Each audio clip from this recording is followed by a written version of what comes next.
Gracias. En esta ocasión voy a hablar del tema de los vales de despensa. En México, a partir del 2011, se creó una ley con un nombre muy curioso, que es la Ley de Ayuda Alimentaria y su reglamento. Esto es una ley que se hizo en el periodo de Felipe Calderón, en el 2011, para el tema de los vales de despensa, los cuales tenían el objetivo de promover y regular la ayuda alimentaria para mejorar el estado nutricional del trabajador. Unos eufemismos, ¿no?, de este tamaño. Y entonces hoy se permite que una parte del salario, seguramente a muchos de ustedes que me están escuchando o cuando nos conocen gente, que se les paga una parte de su salario con vales de despensa. Esto inclusive lo hace el propio gobierno, paga en vales de despensa, ¿no? No obstante lo anterior, de entrada, esto es un esquema inconstitucional. El artículo 123, en su apartado A, fracción décima, que ya está apareciendo, prohíbe pagar en vales de despensa. Al parecer, esto fue ignorado por esta legislación y hoy es una práctica común que se pague con vales de despensa, sobre pretexto de que la pequeña parte que se le paga al trabajador con esto no integra una base gravable de impuestos, y así el trabajador paga menos impuestos y las empresas obviamente pagan una menor cantidad de impuestos. Y en octubre del 2020, el presidente de la Asociación de Sociedades Emisoras de Vales da una entrevista para la revista Expansión, en la cual él explicaba por qué sería recomendable que fuera el 100% fuera deducible de impuestos del tema de los vales. Y él mismo habla de que hoy hay 9 millones de personas que reciben aproximadamente 850 pesos mensuales en vales, lo cual, atendiendo a sus propios números, nos daría el total de 7.650 millones de pesos se mueven mensualmente en vales de despensa a través de 4 o 5 empresas principales que son las integrantes de esta Asociación de Sociedades Emisoras de Vales. Entonces, todo este dinero está circulando y se convierte obviamente en una moderna tienda de raya. Estos son esquemas maquillados, simulados, análogos a las prácticas prohibidas de pagar en tiendas de raya, porque los vales de despensa evidentemente son utilizados en centros comerciales, y aunque si tú visitas los sitios web de estos emisores de vales, te dirán que también se aceptan en pequeños comercios, pero la realidad es que en un efecto, en la práctica, la verdad es que en la tienda de la esquina no se reciben estos vales, que inclusive ya ni vales son con una tarjetita electrónica. Entonces, la realidad es que todo esto va a parar a las mismas tiendas que sí aceptan los vales de despensa, los supermercados, etcétera, etcétera. Entonces, es una forma de controlar estos 7.650 millones de pesos mensuales en las mismas tiendas, pagarle al trabajador con eso y asegurarse de que vaya a gastarlo ahí. Por otra parte,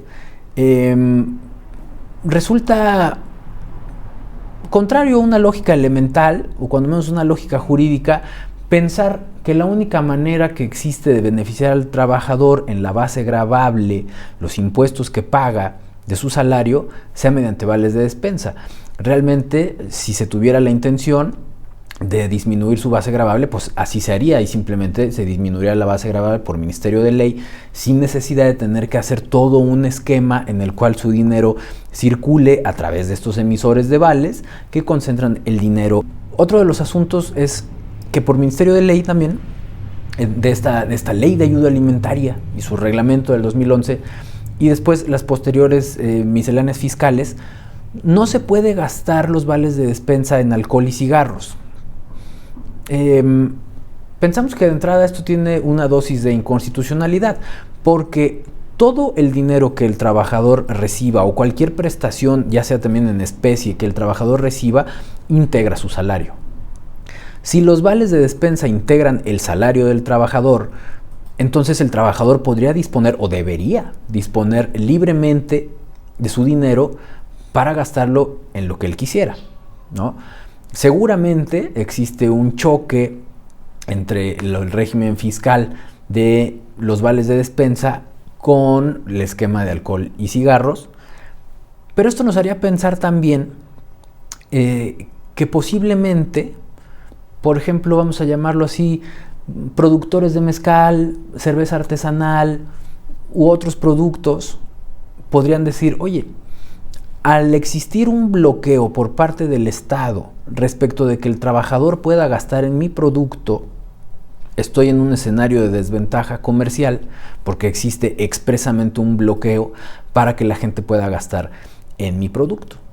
Ahora bien, el tema realmente no es crear una defensa en torno a si se va a gastar en alcohol o cigarros, sino crear una reflexión amplia, porque esta ley de ayuda alimentaria prevé que va a haber una comisión tripartita para que anualmente se esté revisando el éxito de estas políticas para mejorar la alimentación del trabajador. Bien, pues algo que me parecería importante entonces integrar a partir del año pasado, que se empezaron a hacer los sellos para los alimentos, y los cuales indican si tiene exceso en sodio, en grasas, en azúcares, o bien en todas juntas en un mismo producto. Definitivamente esta sería una gran oportunidad entonces para que los vales de despensa no pudieran ser aplicados en los productos que tienen sellos. Los vales de despensa también han sido un asunto que ha influido o que se utiliza para manipular un poco la impresión o la percepción que tiene el trabajador respecto de su salario, al hacerlo creer que esto es un salario, que esto es un tema adicional al salario.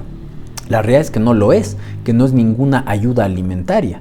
En realidad es el mismo salario, solamente que aquí el empleador tiene la opción de hacerlo inclusive sin previo acuerdo con el trabajador, imponiéndole que una parte del dinero sí o sí se le pague en vales de despensa. Las empresas empiezan a crear escenarios en los cuales se pueda combinar outsourcing más, por ejemplo, vales de despensa. ¿El tema ha sido pasado por alto o no se ha puesto en la mesa para crearle un análisis, quizá como este que estamos haciendo? Yo pienso que es el inicio de la punta de un iceberg, de un esquema en el cual, como las películas de detectives, follow the money, ¿no? ¿Quién está controlando todo este dinero, los 7,650 millones de pesos mensuales que circulan en vales de despensa?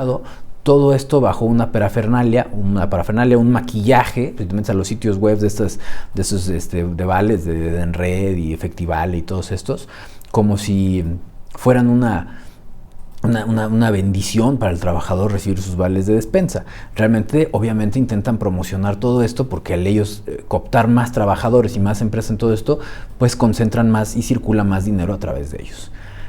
Más o menos este es el panorama de los vales de despensa. Déjame saber tu opinión, déjame saber lo que tú consideras. Es un tema para la reflexión, es un tema para la reflexión jurídico, laboral y social de este país, para poner el acento sobre los mecanismos de maquillaje, de simulación, de esclavitudes análogas, de tiendas de raya análogas y de esquemas de abuso laboral que hoy, en medio de esta pandemia mundial, lejos de beneficiar al trabajador, le están ocasionando probables perjuicios y que es interesante analizarlos, cuando menos en un ejercicio de ampliar el espectro de cuestiones que la materia laboral puede poner o proponer en las mesas de estudio. Y nos vemos la próxima.